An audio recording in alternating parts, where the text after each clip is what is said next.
าติพันธุ์รวมใจรักษามัคคี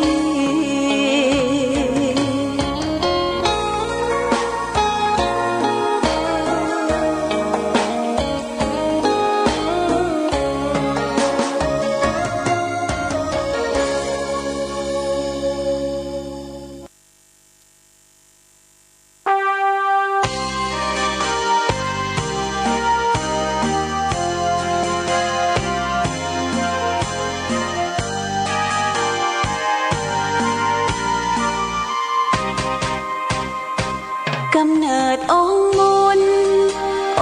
บุญแห่งล้านนาไทยครูบาเจ้าศรีวิชัยผู้มีจิตใจเปี่ยมล้นคุณธรรมสร้างสมบารมีความดีงดงามเลิศล้ำเพื่อหวังโมกธรรมและปรารถนาพุทธภูมิมาขออหิงสาเป็นหลักธรรมน้อมนำมา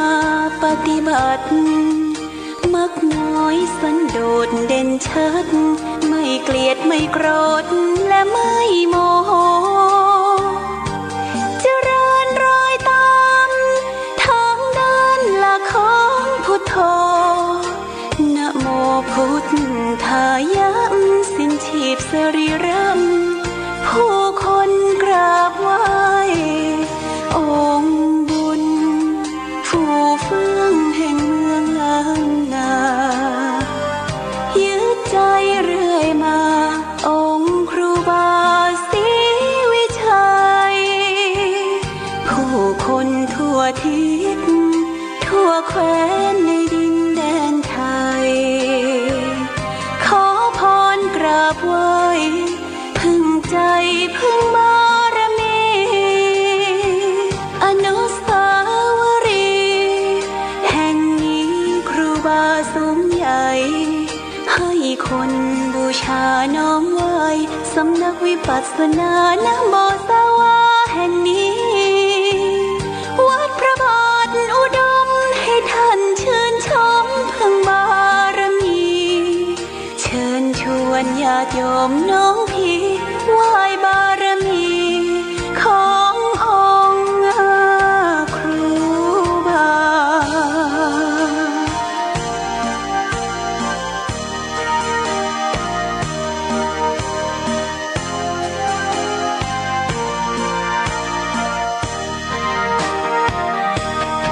องค์บุญ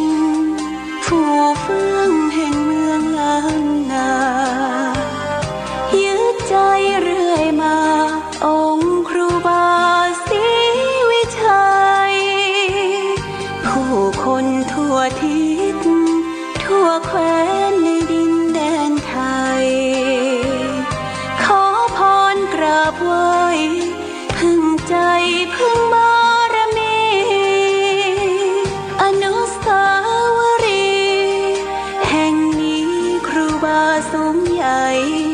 ให้คนบูชาน้อมไหว้สำนักวิปัสสนานะโมสวาแห่งนี้วัดพระบาทอุดมให้ท่านชื่นชมพึ่งบารมีเชิญชวนญาติโยมน้องพี่ไหว้บารมีขององค์ครูบา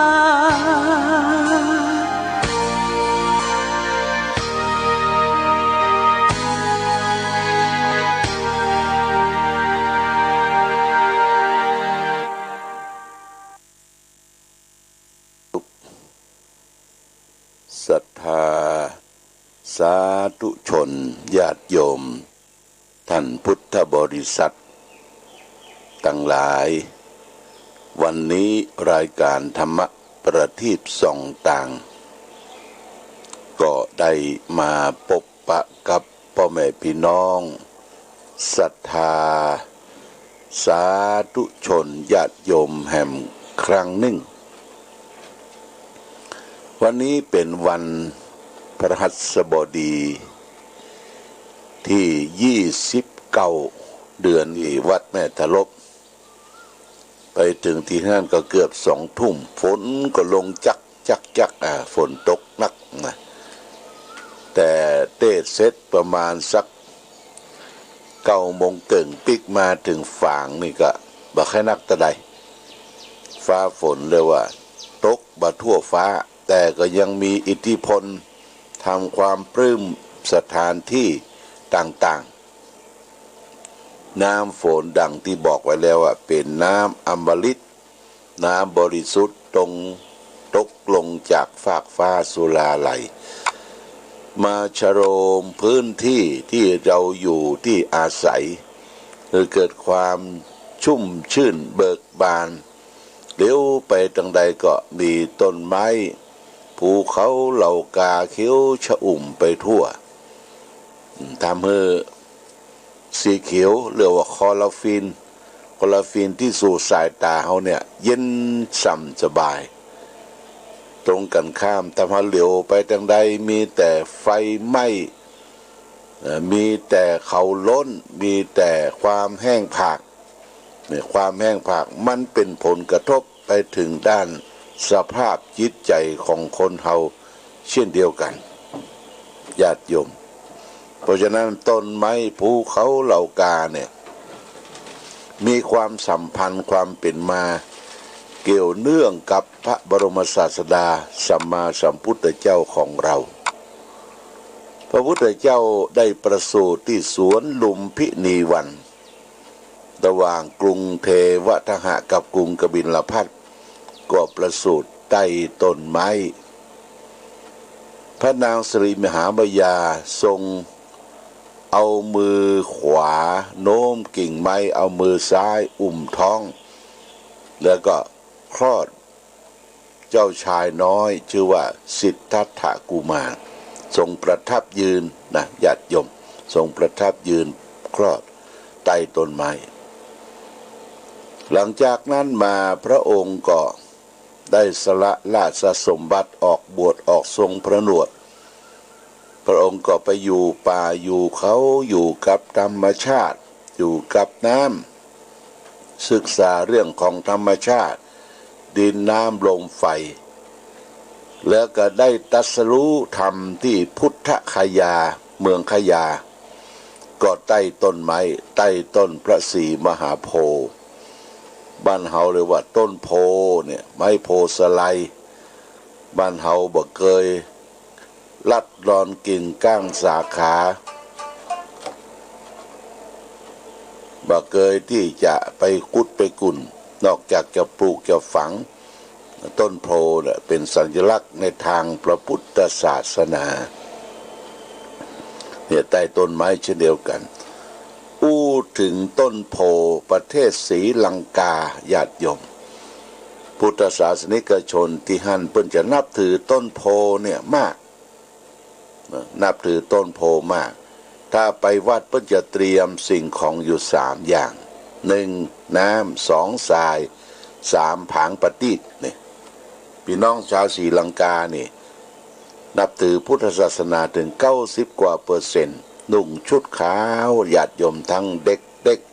หญิงชายผู้เฒ่าผู้แก่เข้าไปก่อนถึงวัดเพิ่นจะตามประทีปตั้งแต่ประตูวัดเข้าไปถ้าเย็นค่ำเนี่ยจะเห็นแสงประทีปเหลืองรองสวยจดงดงามแล้วก็ที่องค์พระธาตุเจดีย์หรือที่สิ่งศักดิ์สิทธิ์ก็จะมีประทีปโคมไฟเนี่ยตามเรียงรายไปหมดเป็นการบูชาพระพุทธเจ้าและน้ำที่เอาไปก็เอาไปรดต้นโพทรายที่เอาเข้าไปวัดก็เอาไปหว่านรอบใต้ต้นโพธิหรือว่าเป็นต้นที่กำเนิดเกิดพระพุทธเจ้าเนี่ยเพราะฉะนั้นเราและท่านทั้งหลายได้ปลูกต้นโพที่บนวัดพระธาตุศรีมหาโพธิ์ตโปธารามพระธาตุม่อนปิ่นเนี่ยญาติโยมนะเมื่อปีที่แล้วเนี่ยนะเราก็ได้ประชาสัมพันธ์ว่าญาติโยมใครจะปลูกต้นโพต้นหนึ่งก็บกี่ตังญาติโยมเป็นค่าทางซีเมนต์แล้วก็ค่ากล้าต้นโพ ที่เอามาจากอินเดียแต่เดี๋ยวนี้ต้นโพเปล่งปลั่งออกใบเขียวชอุ่มแต่บะฮือมันสูงญาติโยมบะฮือมันสูงแต่มันเป็นพุ่มเนี่ยคุณประพันธ์คือนานประพันธ์นี่เพื่อก็ดูแลเฮ้อหากต้นโพมันโคตรหวันอยู่ในกระถางนะกระถางน่ะเป็นพุ่มสวยงามรายรอบองค์พระพุทธฤทธานุภาพประทานพรฝ่างญาติโยมอยากจะไปหันต้นโพที่เขาปลูกเขาฝังก็ขึ้นไปนมัสการไล่เนอที่องค์พระเจ้าใหญ่วัดพระธาตุสีมาโพตำบลปุ่งน้ำร้อนอำเภอฝางจังหวัดเชียงใหม่นี่อู้ถึงต้นโพที่พระพุทธเจ้าได้นั่งตรัสรู้ธรรมการแสดงธรรมก็เช่นเดียวกันพระองค์ก็ไปแสดงธรรมให้แก่ปัญจวัคคีย์5 ตนที่ป่าเช่นเดียวกันที่ป่าอิสิปตนะมฤคทายวันเมืองพาราณสีก็เป็นป่ารมณียสถานญาติโยมเนี่ยพระองค์แสดงโอวาทปปาติโมกข์หัวใจของพระพุทธศาสนาที่เวลุวันสวนไม้ไผ่ของพระเจ้าเป็นเพียงก็ใต้ป่าเป็นป่าไม้ไผ่ล่มรื่นญาติโยมเป็นที่อภัยแก่สัตว์เนื้อกระรอกกระแตตรงนั้นเนี่ยธรรมชาติบอกว่าวัตถุเป็นสื่อของเสียงนะเป็นสื่อของเสียงวัตถุมีรับการกระทบกระเทือนอย่างเช่นในป่าเวลุวันเป็นส่วนไม้ไผ่เต็มไปหมดพระพุทธเจ้าอยู่ระยะเดินไป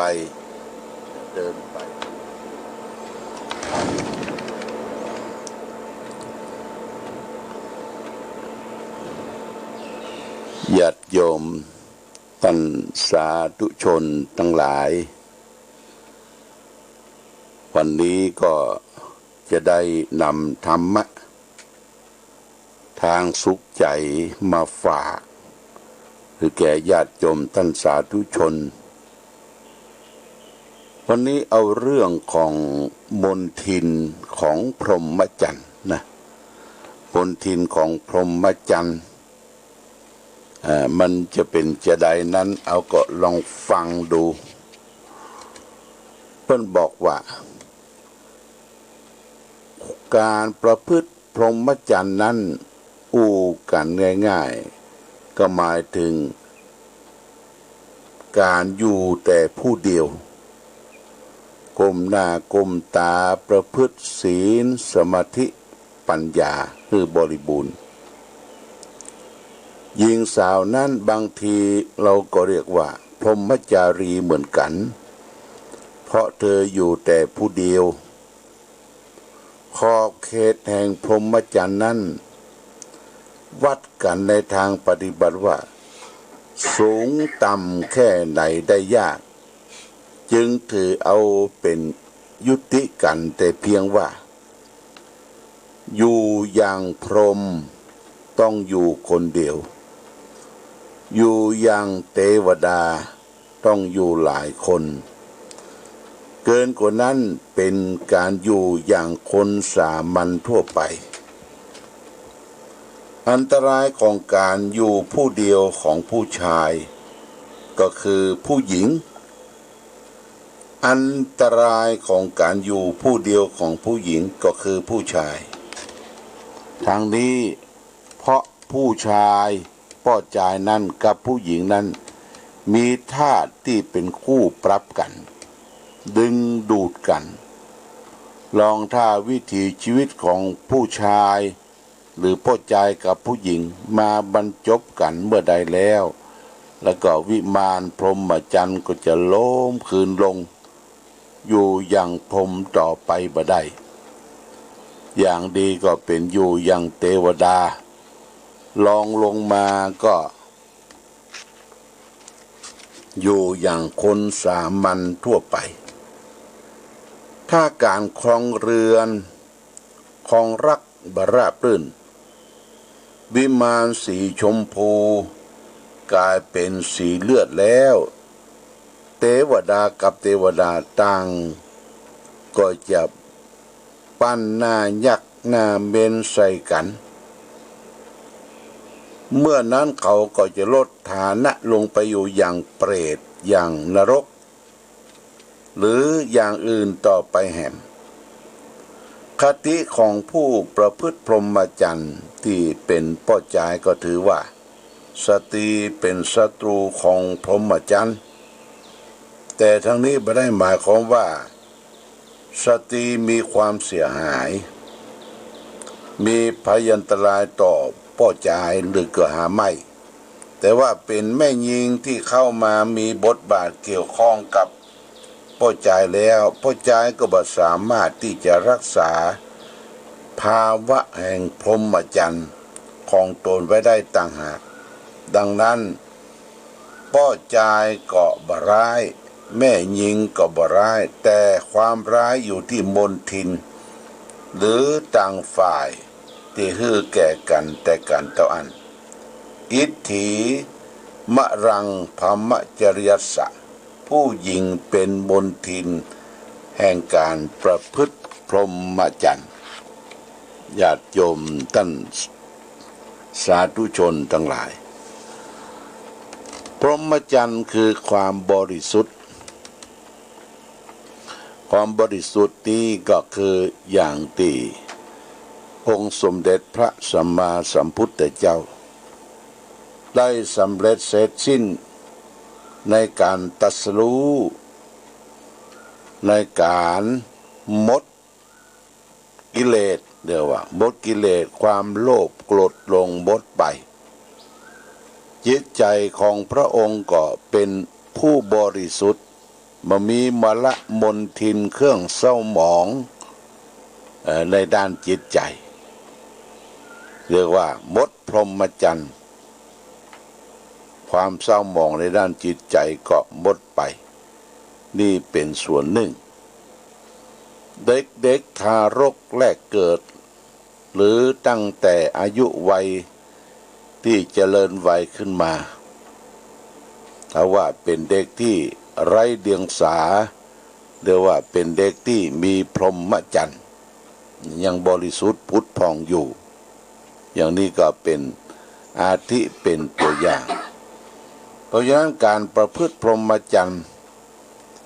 มีศีลข้อที่3ของอุบาสกอุบาสิกาว่า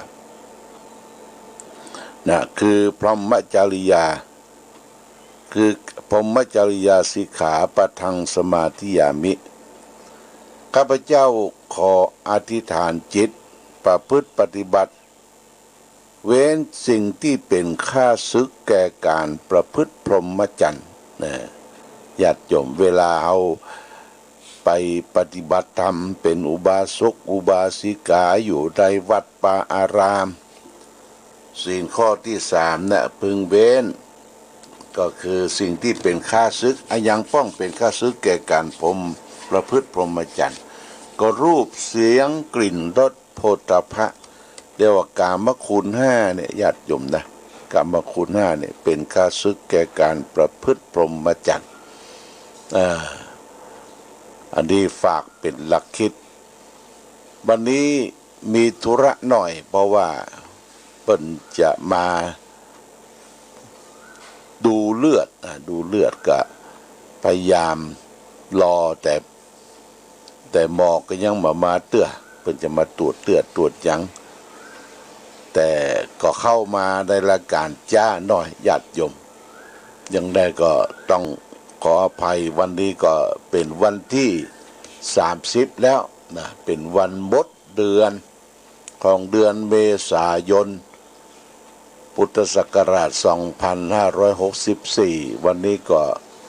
เดือน8เหนือแรมเดือน8เหนือเดือน6ใต้แรม4ค่ำญาติโยมนะ